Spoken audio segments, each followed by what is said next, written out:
Good afternoon, everybody. Today is June 14, 2018, and you're listening to episode 4 of the Bulletin Board Material.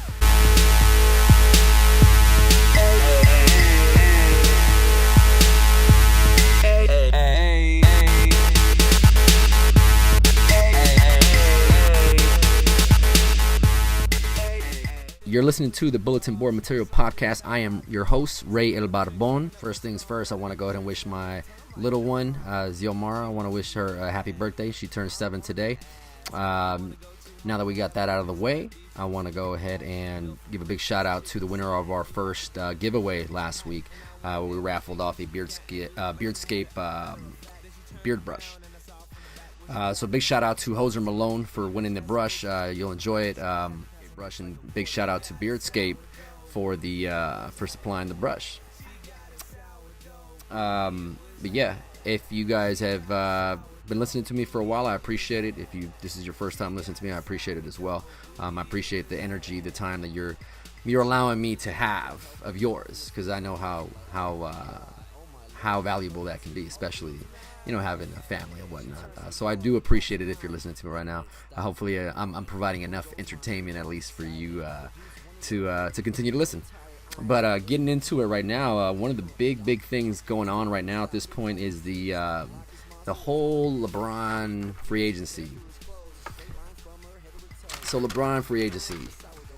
Why are we talking about it? Well, as a Laker fan, unfortunately, it is part of our current possible scenario. As many know, I haven't been a big proponent to LeBron coming here. I didn't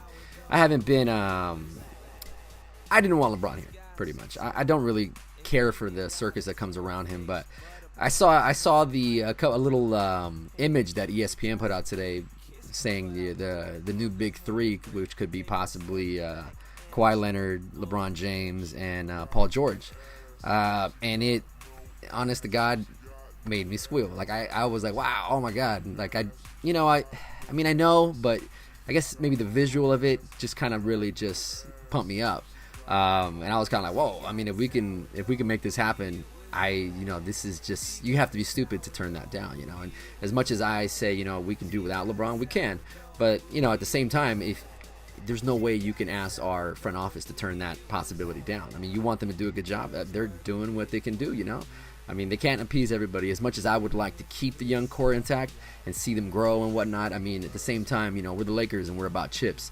So at this point in the NBA, this is unfortunately the ugly truth of what the NBA has become.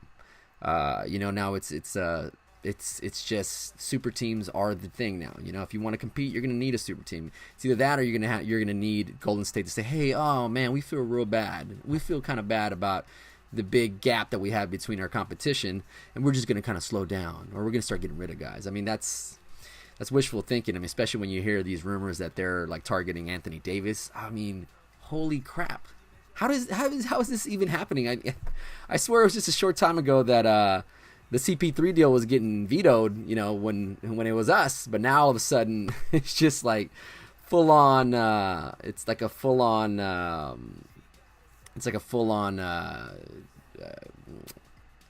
It's a situation now. It's a situation now where it's a reality, I should say, not a situation, but it's a reality now.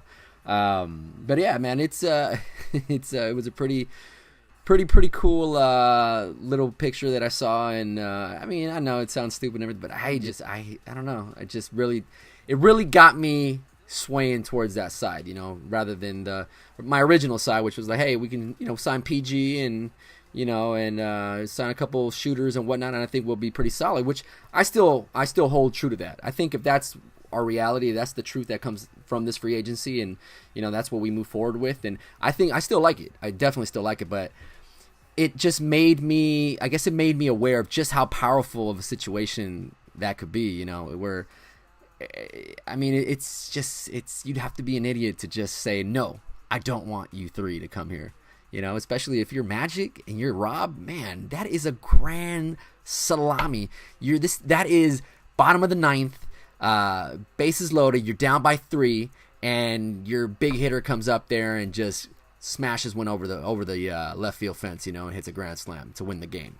that is like exactly what would happen here if they were to pull this off. So I was actually listening to not listening to. I'm sorry, I was reading an article on ESPN where and I forget the author of it, or the writer. The writer I think was Kevin Pelton, I believe. Don't hold me accountable, but it was on ESPN where it was talking about the entire situation and what would have to happen in order for this to go down. So I just kind of wanted to break it down for everybody, just in case you didn't have a chance to read it or whatnot. But I thought it was pretty interesting. But essentially, in order for the Lakers to reboot the Lake Show, and I'm going to go ahead and call them Lake Show 2.0, just for the sake of labeling them at this point. But so in order for the Lakers to obtain this big three, there's a few things that have to go down. But I guess the easy stuff from what I'm hearing is just getting LBJ and Paul George here is not a problem. Like that's an easy scenario. You know, apparently all it takes is really for them to decline their options and just sign with the Lakers. And then the Lakers just really have to just waive Luol Deng and stretch his contract, which is, you know, really up to them if they want to do it. So that scenario is bang bang if they really want to do it. You know, that's not a problem. But the game changer is if you're trying to add Kawhi Leonard. If you're trying to add Kawhi Leonard, all of a sudden, all of a sudden now we're talking. Now we're cooking, right? But first, let's go ahead before we get into that scenario, which is a little bit more complicated than just signing LeBron and Paul George outright. Let's kind of just deal with how we were getting to this point, and how, as someone who was not a proponent for LeBron coming here, I guess I'm coming to terms with, you know, what essentially might be our reality. But, you know, this whole, for me personally, the big thing that kind of just made me say, wow, like, okay, this is definitely a reality was this whole Lonzo Kuzma little beef that it's got, supposed beef that's going on. I mean, I don't know if it's an actual beef or not. I mean, I heard LeVar making his rounds on the radio shows this week, and he sounded kind of salty. He was sitting there saying that, like, Kuzma's really not that close with Lonzo and whatnot. And, I mean, okay, maybe that's the thing, but I mean, Lonzo seems to have been attached to him at the hip since Summer League, at least from what I've seen on social media. So there's definitely some kind of relationship. But I mean, for Lonzo to come out and say what he said about Kuz's dad, or not knowing his dad, or whatever the case is, I mean, that to me was kind of like, whoa, that's a line you don't cross. At least for me personally, growing up, that's always a line that, you know, you don't touch the parents, you don't touch the whole situation with your family situation. That's the no-no, you know. And for Lonzo to come out and say that just off of that little skit that Kuzma did with Bleacher Report, where he was doing the Player Hater of the Year, which was not very good, by the way. I don't know. I thought that crossed the line for me, and that kind of just showed a different side of Lonzo that I hadn't. Maybe I was naive to see. Maybe at the same time, he's a kid, you know, but. It was a side of Lonzo that I didn't like, I should say. I guess that's a better way to put it. I didn't like that side. You know, I was kind of like, oh, that was kind of petty. That was kind of that kind of showed how little you could really take the barbs. You know, he dishes him out perfectly, man. He's constantly dishing him out at Kuz, at Josh Hart, at whoever the case is. You know, but and I get that this is their relationship and this is their dynamic. But I mean, for me, I think it was. It crossed the line, and before he put it out, I mean, there's no damn way that you're going to tell me that LeVar Ball and his team, and I'm assuming they have media publicists at this point, weren't in his ear about releasing this song and how it'd be received. And then that goes back to the whole rumor where this LA Times article that came out recently that said that everybody on the team was expendable, including Lonzo, was really a shot at LeVar, kind of telling him that, hey, you need to pipe down because your son is expendable.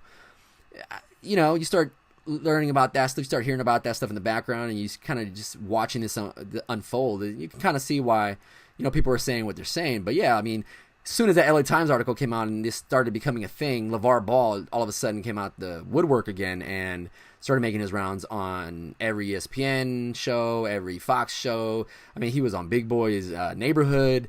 He was just making his round. He was, yeah, I mean, I thought the initial thing was Jello, but I mean, they did like 80% of the conversation was really about, you know, the whole LA Times article and the whole Lonzo Ball deal, and, you know, this whole rumor that the Lakers are, you know, trying to relay a message to him through the Times article was, I think that's all just kind of coincidental, But either way, I didn't like it. I didn't like the look, and and I get what LeVar's saying, but at that point now, he came out and said Colin asked him straight out about the music video and whatnot, and if you haven't checked it out, it's a professionally done video. The song's not that bad, but and I get the whole, hey, we're just a family having fun, and I get that too, but I'm still going back to the whole barbs with Kuzma. I mean, there's no way that even if Kuzma tries to play it off like it was no big deal, I mean, there's no way you can't say that doesn't hurt. Just as a human being, for somebody to say that to you, I mean, your father's not around, and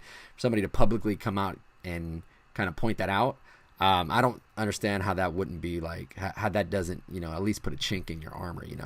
I think honestly this kind of just put Lonzo on the whole D'Angelo Russell thing. I mean, at this point now he's causing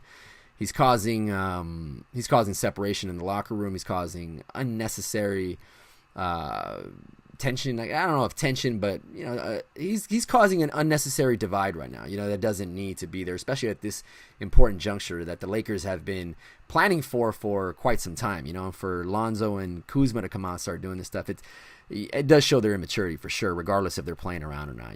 But if LeBron, if LA Bron is going to come out, and PG and all these guys, they're coming out here for business. And they're coming out here to win some titles. So I could see how that's a deterrent for them. And I didn't like it. Personally, but it was me, and I'm sure other people feel the same way, but and some people probably don't. But to each his own. And then let's talk about the LeBron Kobe conversation that's going on right now as well. I think that is also playing a big role into this whole scenario and how it's looking more and more possible that this big three can actually come together.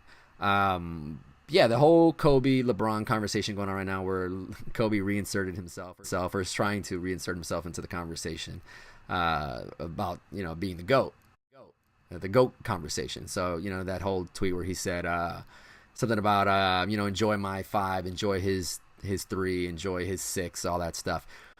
I mean, personally, I don't think LeBron's leapfrog Kobe, and I love Kobe, but this is for Kobe to be the one doing this, that shows you that he's a little insecure. Kobe's all about the narrative, man, and he likes to control the narrative just as much as LeBron does,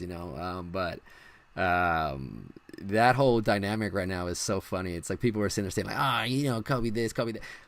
Kobe's very calculated, and so is LeBron. And people are sitting here looking at Lonzo and Kuzma going at it. Dude, these dudes are playing checkers while these ballers over here are playing chess. They're playing behind the scenes. Kobe's going at it with LeBron, or at least media wise. They're sitting there. It's a little bit of a power struggle. LeBron can be just as insecure about his legacy as Kobe can be.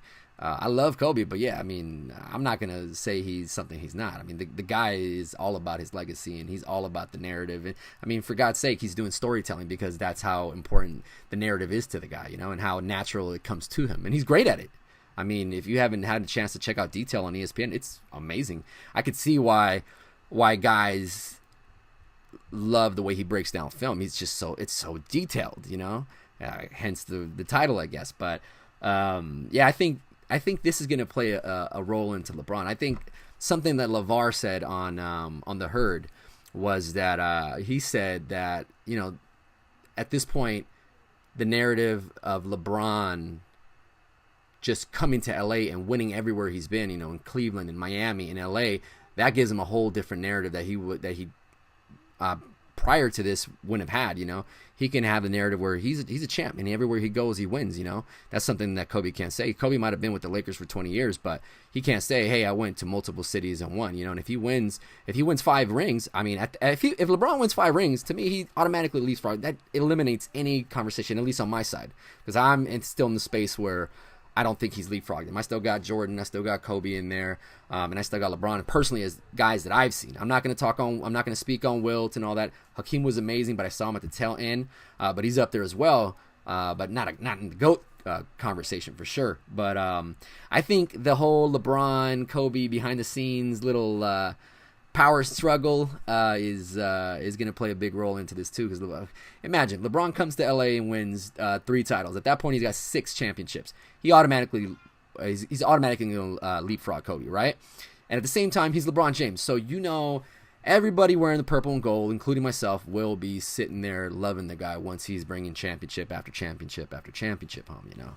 And I think he could do it. At this point, he's not LeBron James going to the Heat. He was still timid back there. He still cared way too much about what people think, and he still does now, but less to a regard, to an extent, you know. But I think at this point, he's just in I don't give up mode, and him and Paul George, and if Kawhi can get in this, will be all about the chips, you know. And at that point, that's something that wins over everybody, you know. The whole saying, winning cures all, you know, and that goes with fans too. You can say whatever you want. I haven't been the biggest LBJ fan in my career, but I guarantee you he's winning back-to-back championships for us. I'm not going to have a problem rooting for the guy, you know. And like I say, I have no problem, but the greatest competitor, the greatest basketball player I've ever seen in my life was Michael Jordan. And the second greatest player that I've ever seen in my life was Kobe Bryant, that I've personally seen just go out. And it was more because he was a carbon copy of Jordan, essentially, you know. Just, he didn't win the chips, so I can't put him over Jordan as much as I didn't like Jordan. I'm a big Kobe guy, but I'm not going to put him over that. But anyway, I'm getting a little bit off topic with that. But yeah, I think a lot of that stuff is playing into my coming to terms with this whole trio coming together, you know. And for those that didn't hear, there was a whole rumor going around about CP3 linking up with LeBron and maybe coming here to LA. That I mean, honestly, CP3 is just too injury riddled for me. You know, at this point, that's been the narrative his whole career. He's injury plagued. So what do we need him for? I mean, he's great on paper, but if, you know, in the finals, in the playoffs, if he's going to be hurt, what is that? That kills our big three, right? We don't need that. So I would really like to steer clear of the CP3 deal, because I think we could do a lot better with our money. But that was something that was floating around there. But this PG, LeBron James, Kawhi trio that's being talked about, though, is just so hot right now. It's just it's scorching, dude.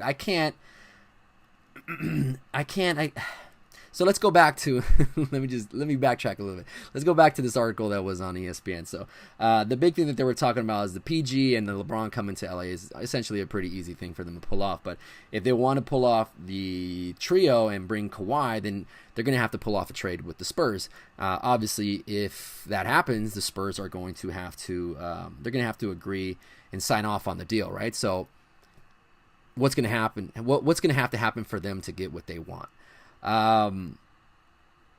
Essentially, if we get Kawhi, we still got a deal on it, so we don't have to work out a deal for him until next year, right? And that's fine. I mean, most likely, if it doesn't work out and it's just a train wreck, then okay, we can just let him go if for some reason there's some kind of iffiness about his whole injury right now. Some people are saying, oh yeah, but nobody knows how he's coming back. I think he's fine, but worst case, you know, we don't re-sign him if there is something wrong with him, right? So that's one thing. But in order for this deal to go down, the Spurs, one, need to agree to a deal. Two, they need to do everything they can to send Deng out of LA in that deal. The problem with that is if they waive Deng prior to this coming to fruition, then they can't include him in the deal anymore because they've waived him. So it's kind of a timing thing as well, it seems to be. Yeah, you gotta send Luol Deng in a deal, whether it's going to San Antonio or maybe going to a third team that has to get involved. And then three, Kawhi needs to ask for a trade to LA specifically to kind of kill the I guess the leverage for every other team out there trying to get him, you know. So to kill Boston and whatnot, you know, he's got to say, I want to go to LA and I'm not going to re-sign anywhere else, because then at that point the best option will be for the Spurs most likely to come to the Lakers and to most likely take two of our core, and that's obviously in this scenario we're talking that, you know, Julius is not coming back. You know, Julius has moved on and he's probably sitting there, you know, having a beer with Mark Cuban at this point, you know, with a fat contract in Dallas. But yeah, so most likely two of our three are going to have to go, and that's including Kuzma, Kuzma, Lonzo, and BI. So two of the three are going to have to go, and it's most likely going to be Lonzo, and I'm assuming Brandon Ingram, because he just seems like a more of a prototypical player for the Spurs. But we'll see. I mean, I guess if it's going to have to happen, it's going to have to happen. In this article, he was saying that it most likely will be like Alonzo, or if it is Alonzo and if it's Alonzo and Kuzma deal, then essentially they'd probably play Brandon Ingram at the at the point guard position.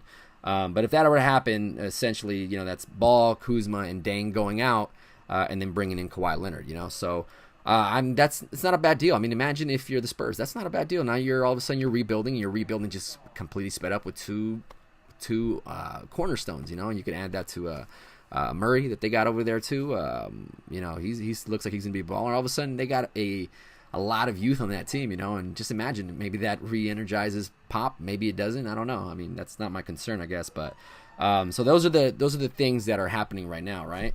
So that's happening. But at the same time, all of this can be nixed with the Spurs just saying, hey, you know what? We're going to call your bluff, Kawhi, and we're not going to trade you. All of a sudden, all of this just goes out the window, right? But at the same time, something that I'm not really hearing a lot about is, what if the possibility of LeBron James and Paul George taking less occurs? It happened in Miami, so why couldn't it happen here? It's not something that is not plausible. If that happens, then that changes the game. I mean, we might be able to get a couple veteran guys or whatever. Either way, you're going to get some quality guys. I mean, honestly, I still think Trevor Ariza fits regardless of this, But just imagine if, this were to go down and this article's premonition comes to light or actually comes true. We'd have Brandon Ingram at the point, Kawhi Leonard, Paul George at the 3, LeBron James at the 4. All these guys can defend 1 through 4, all 4 of those guys. And then he's talking about, possibly signing Nerlens Noel to probably a $4 million contract, something like that, to come and play, because he's been wanting to come to LA, and he's also a Rich Paul a Rich Paul client. So that probably would help us as well. But yeah, man, I mean, so at that point, if that's our lineup, let's go ahead and match it up with the Golden State Warriors. You're matching up Brandon Ingram against Steph Curry. That's a problem for Steph. I mean, he's not going to bottle him up, but it's going to be a problem for Curry. Kawhi and Clay, that's a nice deal, but I think you got to give Kawhi the nod on that one. You got Paul George facing up against KD. You give KD the nod, but barely vital. But PG's going to make it difficult for him. Then this is where it really breaks down. Now you're lining up Andre Iguodala against LeBron James, or if it's the opposite in KD. Either way LeBron takes that matchup, right? And then you get down to Draymond Green against Nerlens Noel. I think Nerlens Noel could be a very good player in a system. He hasn't been in a good place at this point where he can really grow and show his talents. I mean, at this point he's going to be a roll to the rim, play D kind of guy. He's not going to be a focal point of the offense, which is going to be good, because there's going to be plenty of guys they're going to want the ball. And at the same time, you still have Josh Hart. You can go out there and get a Trevor Ariza. You can go out there and sign Brook Lopez, to a minimum deal. He'll probably stay and just play like that Andrew Bogut role, But at the same time, the dude can drop 30 on you every once in a while too, so that's not a bad thing.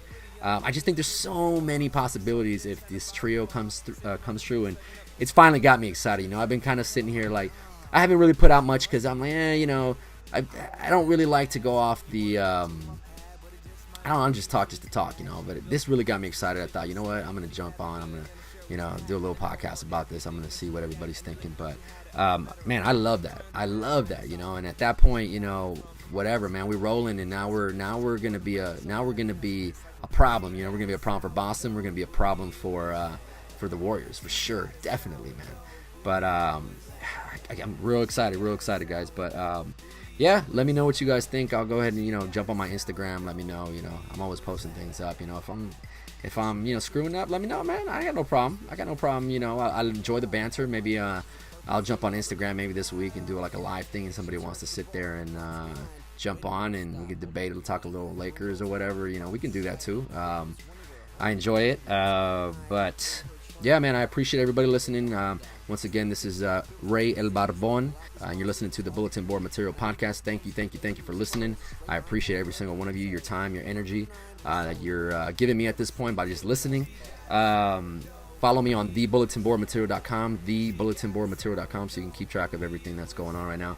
We got some cool stuff coming up, but big shout out again to Beardscape for supplying the giveaway prize last week. Big shout out to Hoser Malone for listening, and congratulations for winning that brush, bro. But yeah, guys, I appreciate it. Once again, this is Ray El Barbon coming at you with the latest bulletin board material. Remember, if you're talking Lakers, you're talking my language. Got no ass. She got no ass. She got no ass. No ass. She got no ass. She got no ass. She got no ass. She got no ass. She got no ass. She got a sourdough booty. It was